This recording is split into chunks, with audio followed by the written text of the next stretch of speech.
উদ্যোগগুলো নিয়ে আমরা কথা বলেছি। আমরা প্রস্তাব করেছিলাম যে এখানে বিভিন্ন বিষয়ে কমিশন করা হোক, সকলের মতামত নেওয়া হোক এবং আলোচনার যোগ্য বিষয়গুলোকে প্রস্তাব আকারে হাজির করা হোক এবং তারপরে সকলের মধ্যে মতামত নিয়ে যেসব প্রশ্নে আমরা ঐক্যমত্য হব সেগুলো এক জায়গায় করা হোক, যেগুলো প্রশ্নে দ্বিমত থাকবে সেগুলো আলাদা করা হোক। এখন দ্বিমতের ফয়সালা কিভাবে হবে? সমাজ যেহেতু গণতান্ত্রিক, যার ফলে বহু পক্ষ আছে, এখানে সবাই তো একমত হয়ে যাবে না। এখন সবাই যেহেতু একমত হবে না, কাজেই কোন কোন প্রশ্নে একমত হবে, কোন কোন প্রশ্নে দ্বিমত থেকে যাবে। আমরা কি পদ্ধতিতে এই যে রাজনৈতিক উত্তরণের কাজ সম্পন্ন করব? যেসব প্রশ্নে আমরা একমত হয়েছি সেই সব প্রশ্নগুলো আমরা সহজেই বাস্তবায়ন করতে পারি, কেননা দ্বিমত তোলার মতো জায়গা সেখানে কম। দ্বিমত কেউ উত্থাপন করে, যদি জনগণের দিক থেকে অর্থাৎ রাজনৈতিক পক্ষগুলোর বাইরেও কেউ দ্বিমত তুলতে চায়, তখন সেই দ্বিমতের মীমাংসা নির্বাচনের মধ্যে দিয়ে হবে। অথবা রাজনৈতিক দলগুলোর মধ্যে যে দ্বিমত আছে সেই দ্বিমতেরও মীমাংসা নির্বাচনের মধ্যে দিয়ে হবে।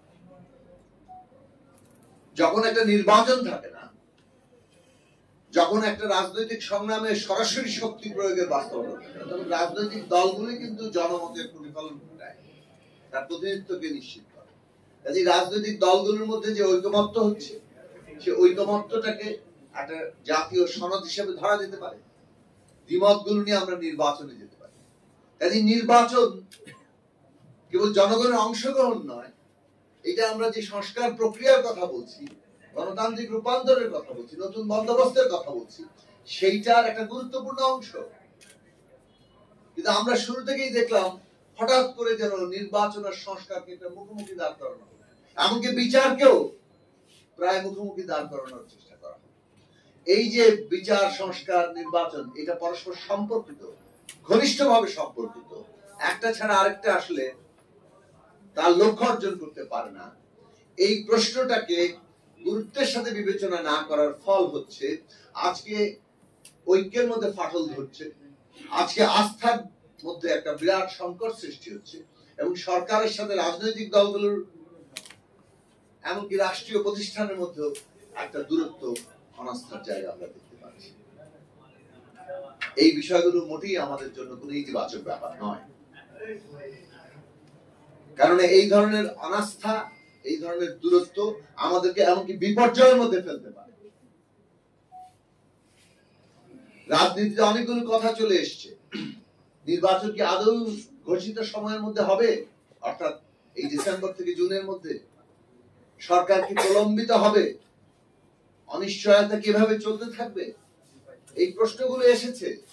এই প্রশ্নগুলো যখন এসেছে এবং এইটা পুরো রাজনৈতিক পরিস্থিতি, এমনকি অর্থনৈতিক পরিস্থিতিকে ক্ষতিগ্রস্ত করছে, তখন সরকারের একটা দায়িত্বের মধ্যে পড়ে দেশের স্বার্থকে সবার আগে আনা। এবং দেশের স্বার্থকে সবার আগে আনতে গেলে এই বিষয়ে সুনির্দিষ্ট রোডম্যাপ, কোন ধরনের অনাস্থা, কোন ধরনের দূরত্ব যাতে না থাকে সেই ব্যবস্থা করা। এবং সেই কারণে আমরা বলছি এবং আমরা জানি এটাই একমাত্র সমাধান, যে বিচার, সংস্কার এবং নির্বাচনের সুনির্দিষ্ট রোডম্যাপ করে। আপনারা প্রাথমিক ডেডলাইন বলেছেন ডিসেম্বর থেকে জুন। তো ডিসেম্বর কথাটা কে বলেছে প্রথম? মাননীয় প্রধান উপদেষ্টা প্রফেসর ডক্টর মোহাম্মদ ইউনূস। তিনি কিন্তু ডিসেম্বর বিষয়টাকে সামনে এনেছেন। এখন এটা তো খুব স্বাভাবিক যে রাজনৈতিক দলগুলো তারা নির্বাচন চাইবে, এর মধ্যে অস্বাভাবিকতা কিছু নেই। নির্বাচন চাওয়া কোনো অপরাধ না। এবং নির্বাচন যখন আপনি যদি সত্যিকার অর্থে জনগণের সার্বভৌমত্ব স্বীকার করেন এবং মনে করেন যে পুরো সংস্কার প্রক্রিয়ার মধ্যে জনগণের সম্পৃক্ততা অত্যন্ত জরুরি, তাহলে নির্বাচনটাকে আপনি তো পুরো সংস্কারের গুরুত্বপূর্ণ অংশ হিসেবে দেখবেন। এটাকে বিরোধাত্মক জায়গায় দেখার দৃষ্টিতে হচ্ছে জনগণ বিরোধী একটা অবস্থান নেওয়া। কাজে নির্বাচন চাওয়াকে একটা অপরাধ হিসেবে দেখার কিছু নেই। খোদ প্রধান উপদেষ্টা বললেন ডিসেম্বর থেকে জুনের মধ্যে নির্বাচন হবে। ফলে রাজনৈতিক দলগুলো যে ডিসেম্বরে নির্বাচন চায়, এটার মধ্যে কোনো অপরাধের কিছু নেই। এবং তারা ডিসেম্বরের মধ্যেই নির্বাচন চাইবে, সবার আগে যে সময়টা সেই সময়টা চাইবে। যদি ডিসেম্বরে আয়োজন করা না যায়, কেন যাচ্ছে না সেই ব্যাখ্যাটা সরকার দেবে। সরকার ব্যাখ্যা আনুষ্ঠানিকভাবে দিয়েছেন, তারা আলোচনার মধ্যে বলেছেন যে তারা প্রতিষ্ঠান পুনর্গঠন করছেন, আইন শৃঙ্খলা পরিস্থিতি আনার চেষ্টা করছেন, এখনো কমফোর্টেবল বোধ করেন নাই যে নির্বাচন ডিসেম্বরেই আয়োজন করতে পারবেন। তাহলে আলোচনা করেন, এটা তো আলোচনার একটা বিষয়।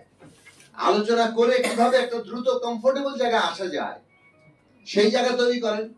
আমরা তো দেখছি যে নির্বাচনের তারিখ সুনির্দিষ্ট না হওয়ার ফলে যেগুলো গুরুত্বপূর্ণ আলোচনা সেগুলো প্রাধান্যে আসতে পারছে না।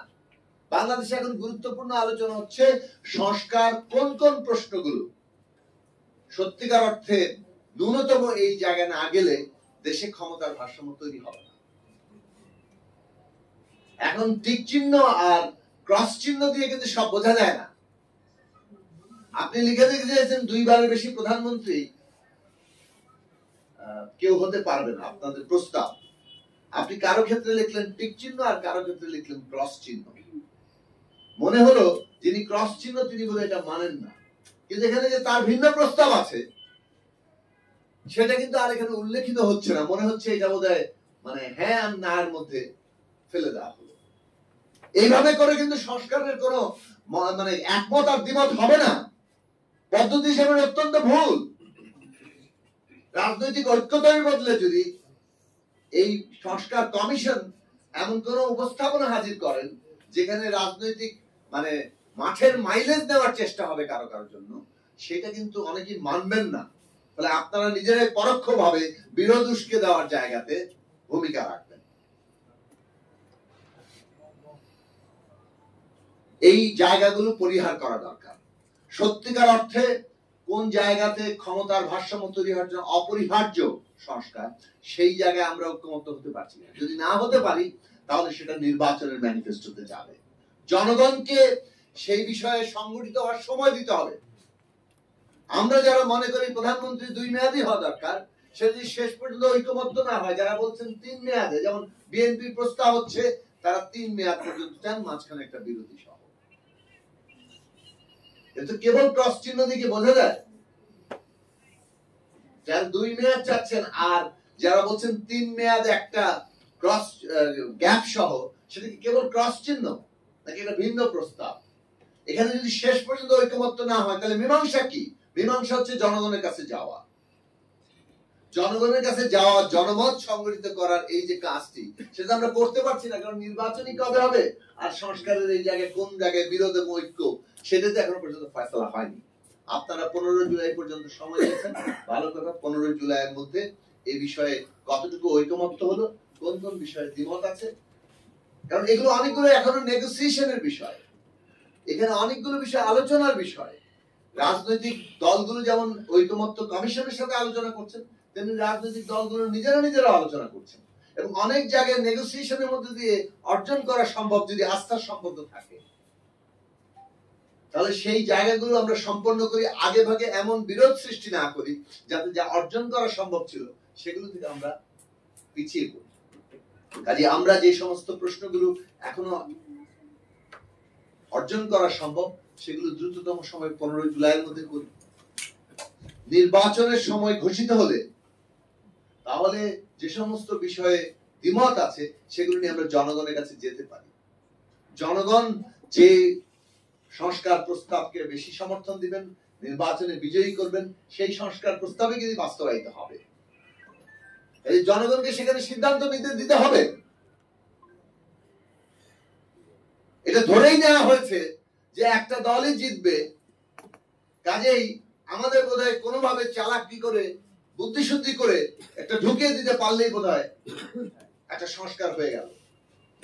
যতক্ষণ না পর্যন্ত সকল পক্ষ সম্মত হচ্ছে, এটা বুদ্ধি করে ঢুকিয়ে দেওয়ার ব্যাপার নয়, এটা চর্চারও ব্যাপার। সুতরাং সেই দিক থেকে আমাদের জনগণের কাছে এটা যাওয়াটা অত্যন্ত জরুরি। এই সংস্কারের বিষয়গুলো কেবল শুধু সেটা নয়, নির্বাচনের পরিবেশ অত্যন্ত গুরুত্বপূর্ণ। সরকার বলছে যে পরিবেশের বিপরীতে তারা এখনো কমফোর্ট ফিল করছে না।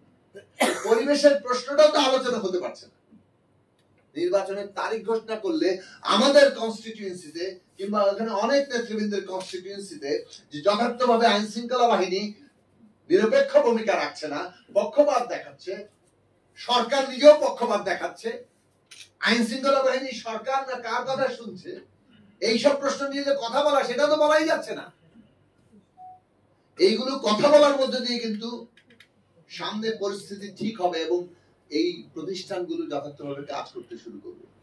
সুতরাং নির্বাচনের জায়গা আজকে রোডম্যাপ সুনির্দিষ্ট হওয়া, তারিখ সুনির্দিষ্ট হওয়া, এটা এই যে পরিস্থিতির কথা বলা হচ্ছে, মানে আইন শৃঙ্খলা পরিস্থিতি, নির্বাচনের পরিবেশ তার জন্য জরুরি।